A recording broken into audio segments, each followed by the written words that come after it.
There are a lot of different storylines we could dive into as we get ready for the Seahawks to take on the 49ers on Saturday for the third time this season, but this time in the divisional round of the NFL playoffs with a chance to go to the NFC Championship game on the line at Lumen Field, kickoff 5 o'clock Pacific time. We're going to focus on the defense today and mostly on the secondary with someone who knows that position very well. Paul Moyer, Seahawks legend, made the team as an undrafted free agent in 1983, was part of that team that broke through and went to the AFC at the time. Yes, that was not a mistake. The AFC Championship game in 83. Played 6 years for the Seahawks alongside Kenny Easley at times.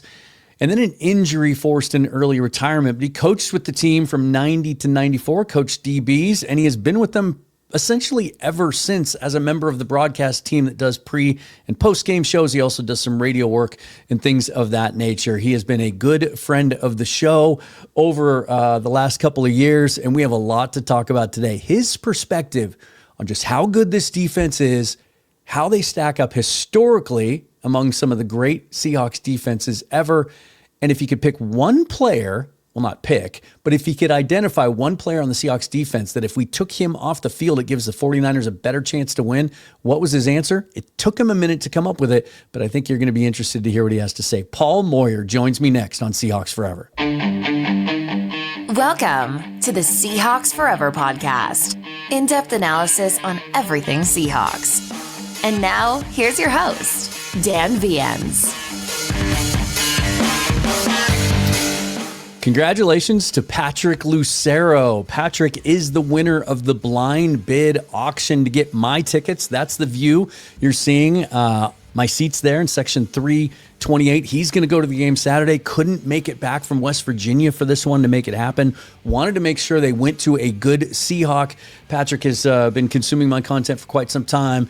He proved beyond the shadow of a doubt that he is a 12 and that he will be cheering on the Seahawks on Saturday with those tickets. So congratulations to him. He also gets this Seahawks Forever coffee mug and t-shirt as well. I'll be sending that out to him, but those tickets are him. Thank you for all of you who submitted bids. Profit from this auction is going to go towards travel expenses down to the Senior Bowl to spend a week in Mobile in a couple of weeks doing all the draft stuff and getting ready for that time of the season. I want to show you something here before we get to Paul, because he was the first person I reached out to a little less than 2 years ago, about 23 months ago now, I guess, when the Seahawks hired Mike Macdonald. And Paul got right back to me. This is what he said at that time. Absolute stud, communication skills off the charts. He's as smart as you're going to get. I'm not going to call him a genius because I don't think there are geniuses in football, but being able to communicate things and simplify them is what makes a great coach. On top of that, he has that it factor. Go watch his press conferences. He's just in command. Wow, did he nail that? I mean, 2 years later, and all Mike Macdonald has done since then is prove that those statements are true. Let's hear more from Paul Moyer. Well, Paul, thanks for doing this. We have a lot to talk about today. This is going to be fun. We haven't experienced a playoff bye in a hot minute. It's been about 11 years. Right off the top, since the last time you and I talked, obviously you lost an old friend and former teammate, and we lost a great one in the Seahawk Nation. And Kenny Easley passed away shortly before Thanksgiving. Just a couple of thoughts from you on what he meant to you as a player and a person.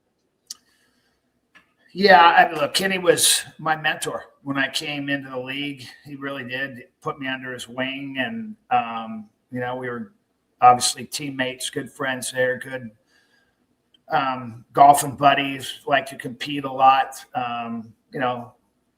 Love the Lord, Bible studies, things like that. It just, he was, to tell you how good a friend he was, when they end up trading him and, they found out about his kidney ailment, and he had to retire.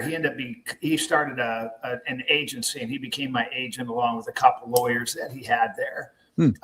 And he did some really good things for me.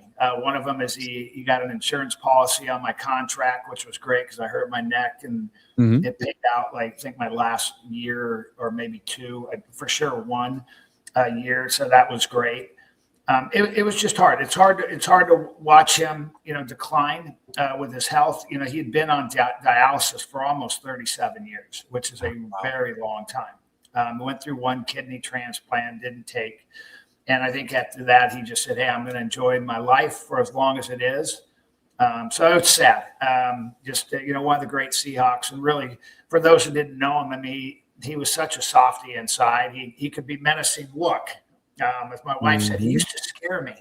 But I'll tell you one of the tender moments with him, because he would get emotional, with the players, if he didn't think that they maybe thought positively about him.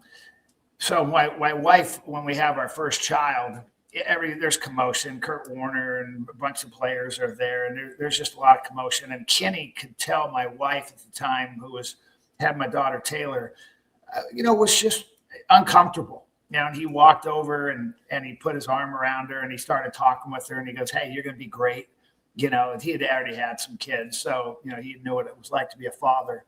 It was just one of those moments that, my wife talks about. He always had this tender side too. So, but we lost a great one. Sad, wasn't unexpected. His wife, probably right before the 50th anniversary game, he was supposed to come out. We were trying to get a private plane to get him out. His health had declined. We couldn't quite pull that off, unfortunately. She ended up coming out and representing Kenny. And she said, look, this would probably be his last flight. And so we were hoping to get him there because he really wanted to be there and, potentially say goodbye. So that part was sad. But again, I know where my faith is, his too. So definitely in a better place. And, they're doing well to his family.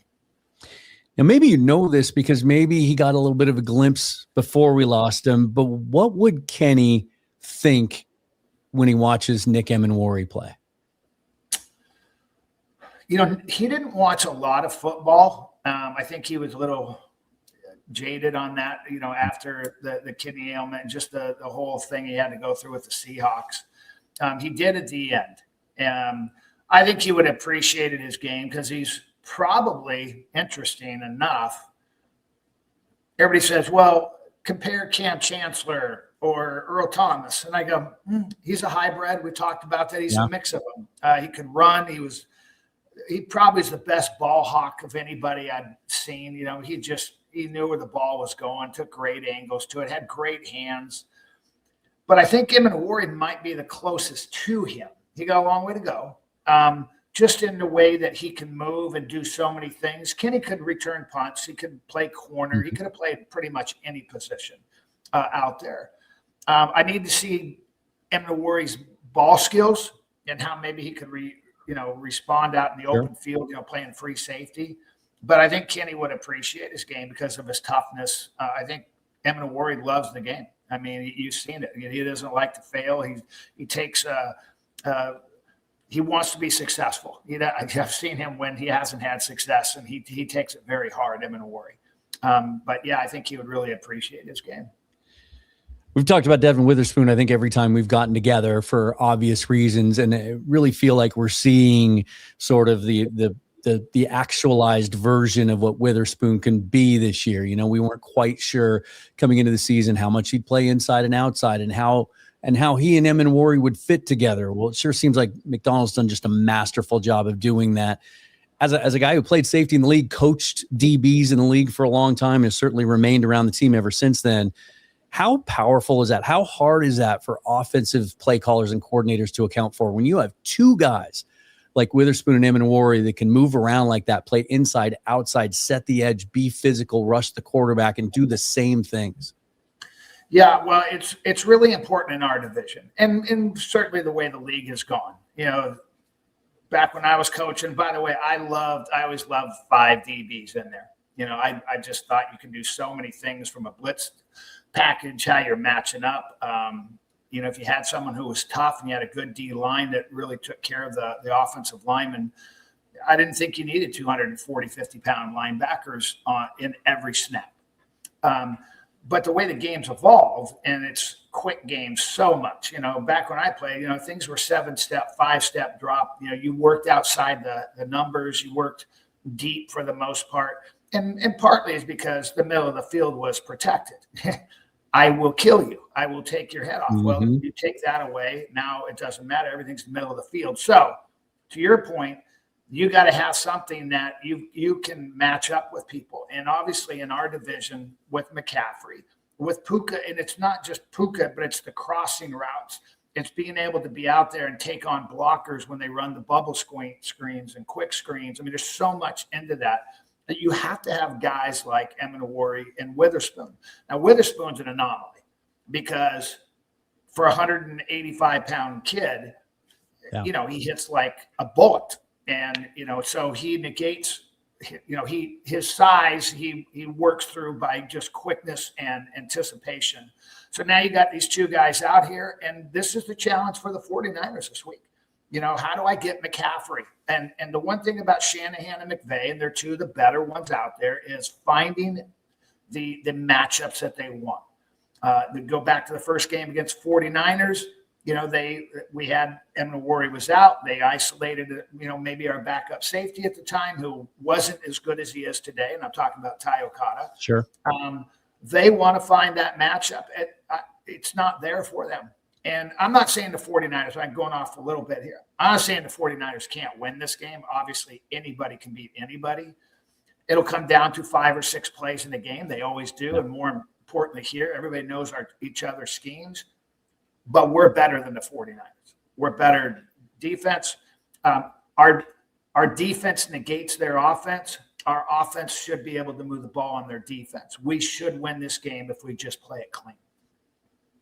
What's the challenge of facing a team twice in a row like the Seahawks are? I mean, we've heard some really interesting concepts over the last couple of days. Mike McDonald said, hey, we've got some stuff we didn't get to on our call sheet a couple of weeks ago, so we can still kind of use that. But when it comes to, how much do you weigh doing what you do well versus, well, we can't show them everything exactly the way we showed them just 10 days ago? Yeah, it's tricky.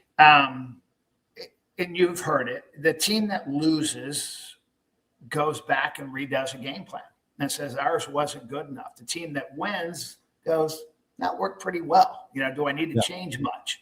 That's just human nature. What I'll tell you, though, is this is the third game we played them. It's the second time in it'll be 3 weeks, I guess, or 2 weeks, the number. It's going to come down to who's the better team. When you play somebody 3 times in a row, they always say, well, it's really hard to beat a team 3 times in one season. It's usually the best team wins because everybody knows what the other team does. There are going to be some wrinkles there, and you got to make sure they don't get beat on a double move or a halfback pass or a fly sweep pass by Jennings. Yeah, all that comes into play. You got to make tackles. But they know us. We know them. There's going to be a 10% wrinkle there. They're going to come out extremely fired up. So what I would tell people is the physicality of the last game is going to shrink because we completely dominated them. They weren't quite ready for that. And even if they were ready for it, they went, oh, crap. They play at a different level than we play physical. So they know that coming in, they're going to have to try and match that. The one thing you've seen, though, with the Seahawks and why I think the third time and playing somebody 2 weeks later isn't as big a deal, you can physically wear teams down. And if you look at what we've done in the second half to most teams, because everybody's like, oh, our offense doesn't start well in the first half. I go, well, they do in the second half. And then they've scored more points than anybody over the last 7 games, I believe, in the second half. Mm-hmm. And a lot of that is them they talk about softening it up. And they can come out as fired up as they want. But that second series, it's knuckle sandwich. You want punch again? Yeah. Everybody wants to do it once. And then 3 times, 4 times. So I just think, again, I think the Seahawks are so physical. We got to make plays. That is the bottom line. But I don't think it's as big a deal. And I'm getting, again, I got to not get too passionate on this. I'm kind of tired of the Shanahan thing. And I'm like, Shanahan's not playing. Coach McDonald's not playing. Coach McDonald's not calling the defense or the offense, and Shanahan's not calling their defense. This come down to the players. They'll both have a good scheme. I think it'll be fine. And again, I don't think it's that big a deal.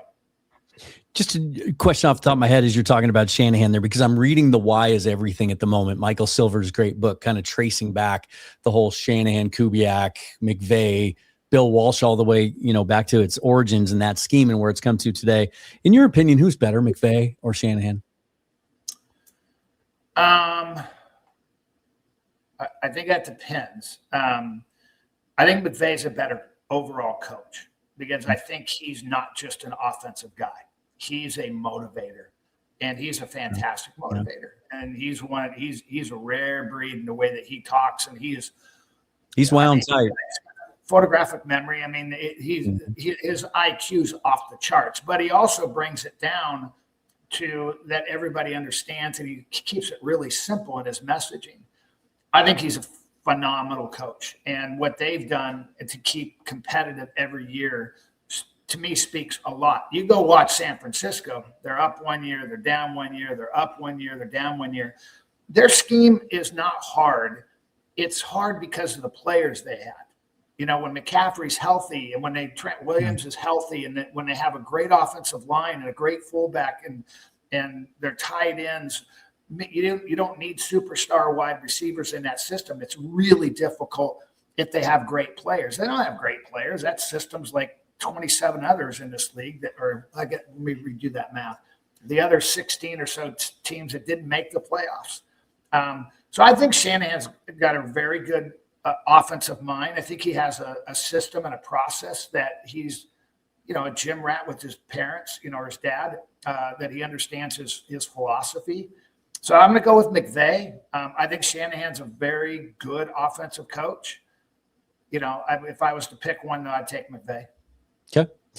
Let's go back to your area of expertise. I want to talk some more about the secondary. You mentioned Ty Okada earlier, and it's been a fun story to watch unfold. One of my favorite things in all of sports is just watching players develop, and especially when they build on the things that you thought they could build on when you first scouted them, and the traits that you saw in college actually translate and watching them grow before our eyes. And there's many examples of that happening right now on the Seahawks team, but Okada might be the clearest one. I'd put Drake Thomas pretty close there too.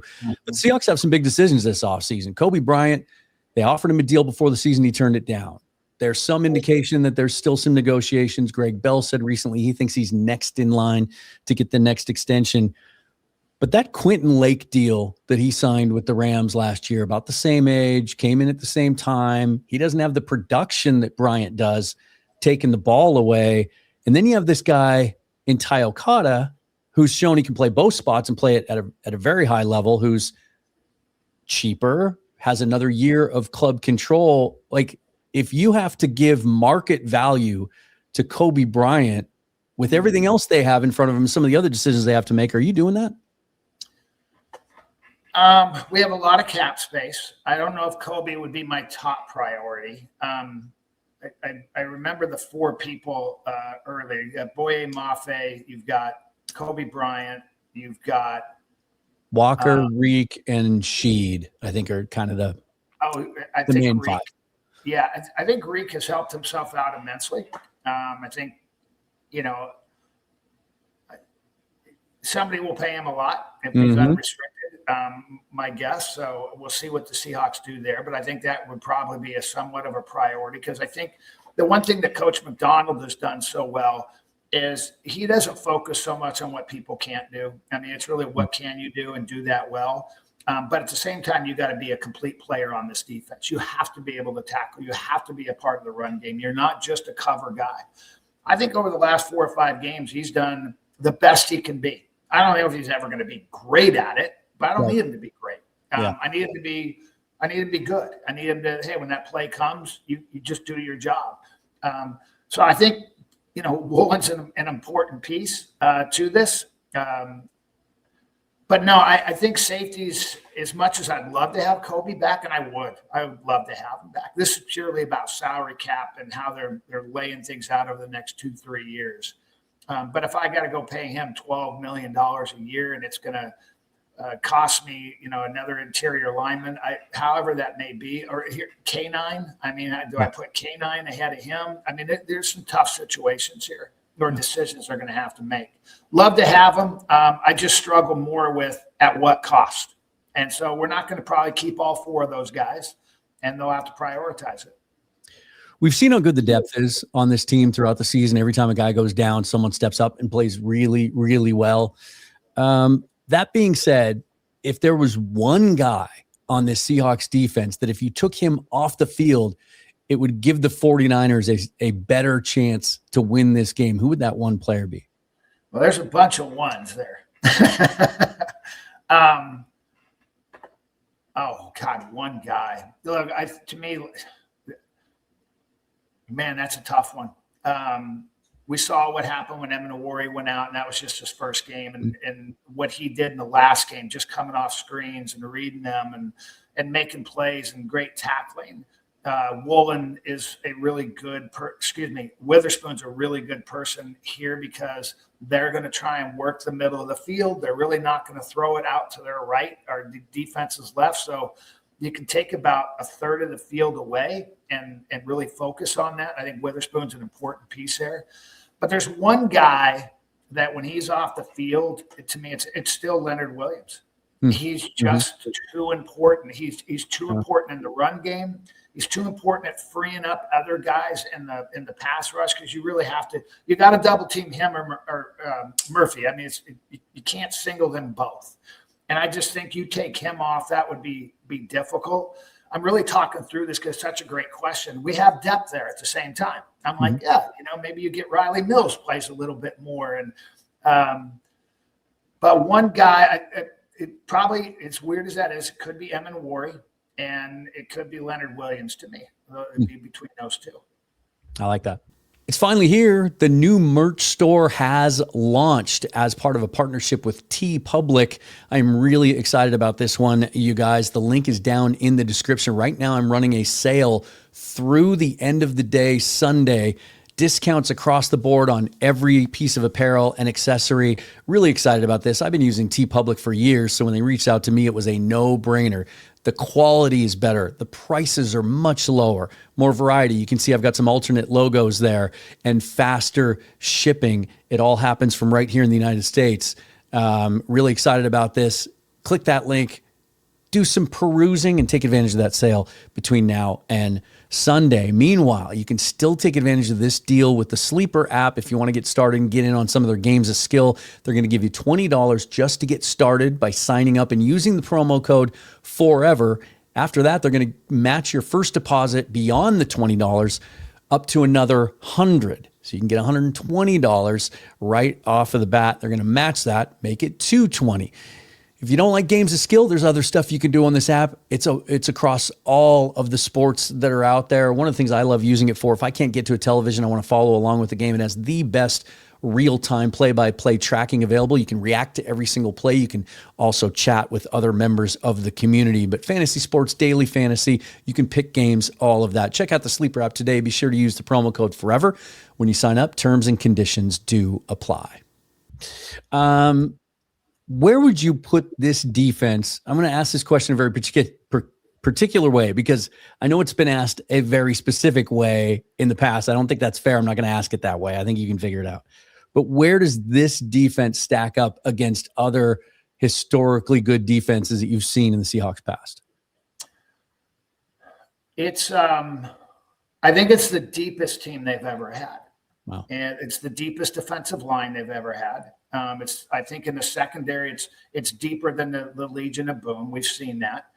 I don't know if we have 3 Hall of Famers, on this team or potential Hall of Famers. Earl, obviously phenomenal, but the drop between Earl and Julian Love, that much? Really? Let's talk about and the reason why is you got to be a fantastic tackler. If you guys remember Earl Thomas early on, man, his big knock was, dude, you're the free safety. You have to make the last play. Julian Love, his leadership ability, how smart he is, how many different positions he can play. You've seen him. What they did last week is they dropped him down to cover and they moved Ty Okada back to the free safety spot. They were disguising it. But they were also saying, hey, we're going to match up with our best guys. So, I think Julian Love, I almost said Jordan Love. I think he's phenomenal. I think he is such a great leader that people don't put probably enough emphasis to. Richard Sherman, look, he was a guy, he's one of the best press guys I've seen. He was really a good football player. I loved watching his hand position and his footwork, and he was smart, and he was a good tackler, and, he's a playmaker. But, I could put Riq out there, and it's a drop. It's a drop, yeah, especially playmaking. But you don't see a lot of teams throwing at Riq Woolen. Right. They don't want to go over there. Trade deadline anyway. No, I mean, you go watch it, and there's times they're open, but he's starting to do a much better job of mirroring wide receivers. That was kind of a weakness before. If you could do maybe a 15-yard out, you came back or worked your way back in. He had a hard time mirroring that type. You go watch the last couple of games, he's all over it. And he's going to make plays. They're coming. And I think this is a payback game for him, because that last touchdown the 49ers did in the opener. Right. I would say, again, the defensive line is better. They're a better defensive line. Bennett was great. Averill was great. They had really good players, but none of them were as good as Leonard Williams. I would argue none of them are as good. We got a couple more years to go still with Byron Murphy, but Byron Murphy is going to be elite defensive tackle. And then we've got 4 guys on the edge. I mean, D-Law, oh my God, we didn't have that. They didn't have him. So look, the Legion of Boom was fantastic. We ran the out of the ball. It was very calculated. There was less possessions. They had a great run of not giving up a lot of points, but you didn't get a lot of interceptions. They didn't have a lot of sacks. They just were awesome in that red zone. They bent a little. They're good, but if this team wins the Super Bowl, I can make a pretty good argument for this team right now that they can go up against anybody. Got to at least ask you a question about the offense, because certainly the narrative around Sam Darnold's not going to go anywhere until or unless he wins a playoff game or more than that. And it's still there, certainly leading into this game. He, since week 11, we've seen him kind of reel in the turnovers. We've seen him, but it seems like there's a little bit of a sacrifice there. He's playing a little more carefully. We're not seeing the tight window throws as much. The explosives haven't quite been there, but he comes up with big plays when they need it most, and he's winning. How ready do you think Sam is for the moment Saturday? That is a great question. Because that part I don't know mentally. I've told people Sam's the most talented quarterback in the history of the Seattle Seahawks. Wow. He throws the ball.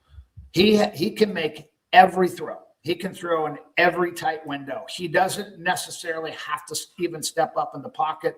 He can get hit right in the chin and still flip the ball. It just spins off his hand. And there's a bunch of them. Go to the Pittsburgh game, go to the Washington game. I mean, there's a lot of examples of him where they ran a stunt. He felt it, took it right in the chin, and receiver didn't even have to move their hands. So he's capable of everything. Basically half of his interceptions came from one team, 6 of them against the Rams. He's played pretty well. I think that one got him to the point where he said, maybe I don't throw that. And he's going to have to make those throws. He can't shy away from receivers here, defenders here. The receiver's going to work his way either inside or outside of, let's say, a linebacker. In the early years, and we saw it actually the last couple of games, he threw those before the guy was open and threw into those tight windows. Yeah. He's capable of that. He's got to do it. He can't shy away from that. He just can't throw into closed windows. If he doesn't throw into closed windows, if he takes off and scrambles a couple of times like he did last time, feels it, just go. At that point, just go, protect the ball. I think Sam's capable of having a great game. And this will be a big one for him. Physically, all the tools in the world. I don't know what somebody's thinking about, that it's prime time. It's the only game. It's playoffs. It's going to be one of the most watched, probably divisional games in history, would be my guess. Ready for a chance to host again, to go to the Super Bowl. I like his demeanor. I just don't know. And there's times where I go, people are making too big a deal about it. He's got to go prove it, though. He's just got to get that. No, you know what? I had one bad game. There was one bad game versus the Rams. That was it. He's had a couple games that he could have played better. But I would say, 80% of the games he's played this year, he's been phenomenal. And he's got to be in that 80% on Saturday. So you think we survive to play next week, do you? I just think we're better than they are. I think the competitiveness of the game is going to be tighter, at least in the first half. I think the score could be similar in that we win by 10 points. I just think we're better. The part that's always unnerving is Brock Purdy is a playmaker. Yeah, he is. You can have him bottled up, and I think we've done a great job at collapsing the pocket. We'll see how Trent Williams is. That certainly helps him a little. We got Charles Cross back. That'll help us too. He's just that guy that has beaten us with plays when we went, oh, you're kidding me, right? I just feel like that tide has changed for us, and that, no, our guys are ready for that. They want that opportunity. He's going to throw us at least 3 footballs. He's going to throw them up. He's going to feel, he doesn't like taking sacks. So he's going to throw one in the middle of the field, and we saw it, end of the game and 4th down. We just got to come up with those. And I think we're more prepared for that than maybe the first time we played them. But it's a nerve-wracking game because they are still good. They're well coached. They're going to be fired up for this, but so are we. And so are the 12s. And it was so loud when we played the 49ers and Levi Stadium. It was loud on TV. This place, because the 12s, I'm not going to say hate, they dislike the 49ers so much. So do I, and so do the Seahawks.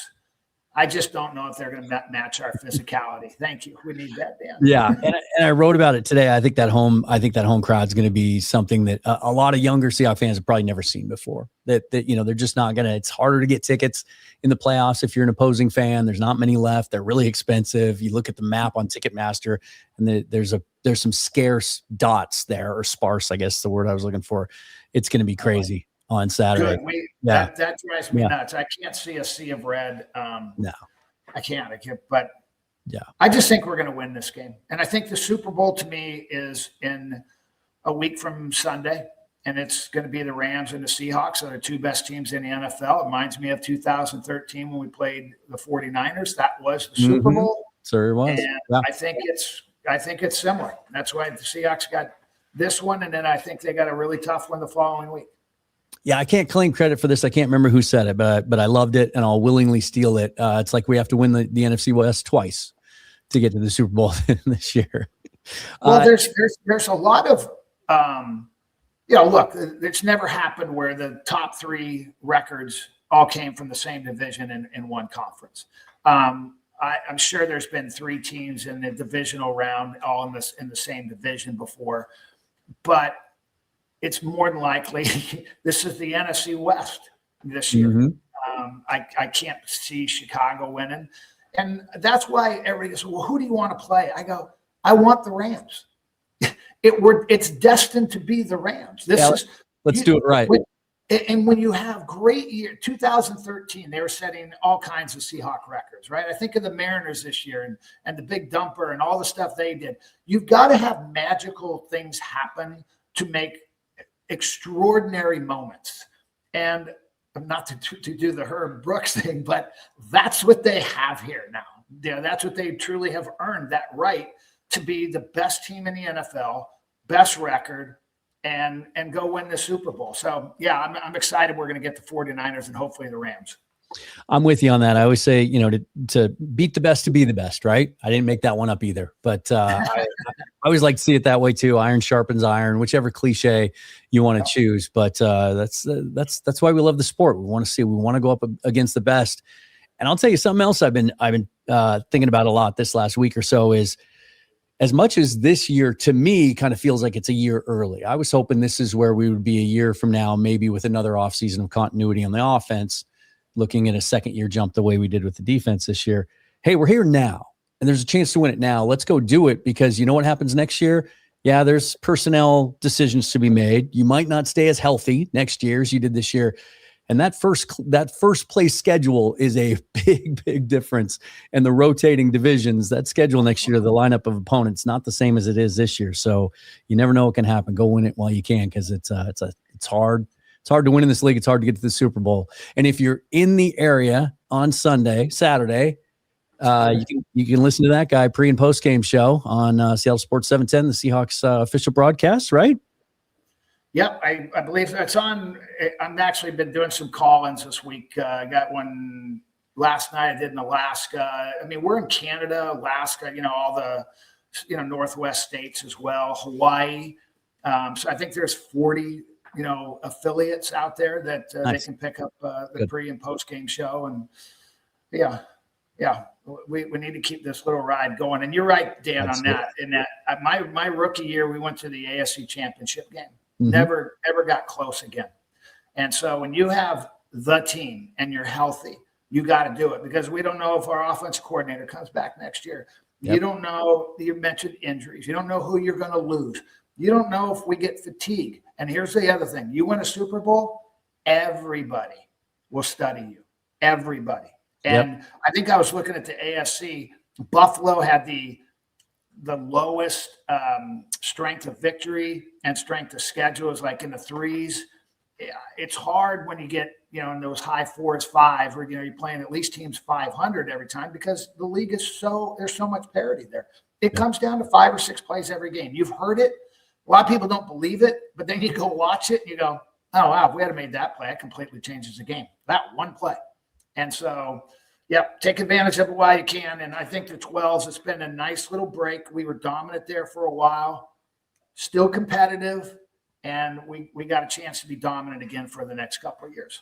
I love it. That's Paul Moyer. Thank you so much for taking the time. We'll see you again relatively soon, hopefully talking about a Lombardi trophy. Well, let's do this again. Keep doing this while we're in the playoffs, because for sure going into the Super Bowl, we got plenty to talk about. Thanks, Paul. All right. Thanks, Dan.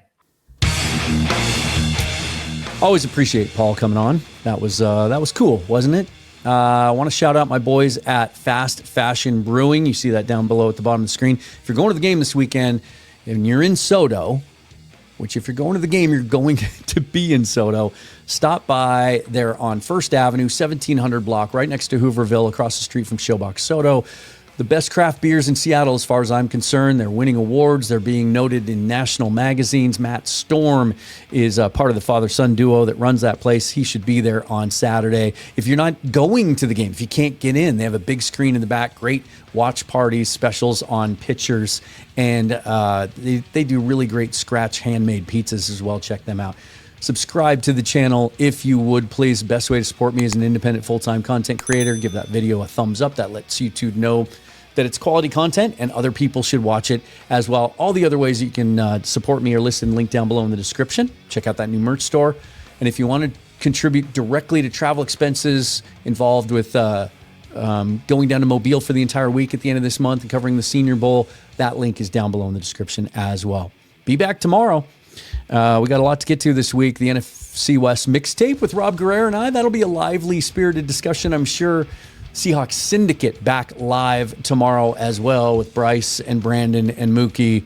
And then Hawks Film Lab coming up this Friday. I think you're going to love that one. So until then, follow me on Twitter at Seahawks Forever. Thanks for watching. Glad you enjoyed it. We'll see you next time. Forever and always, go Hawks.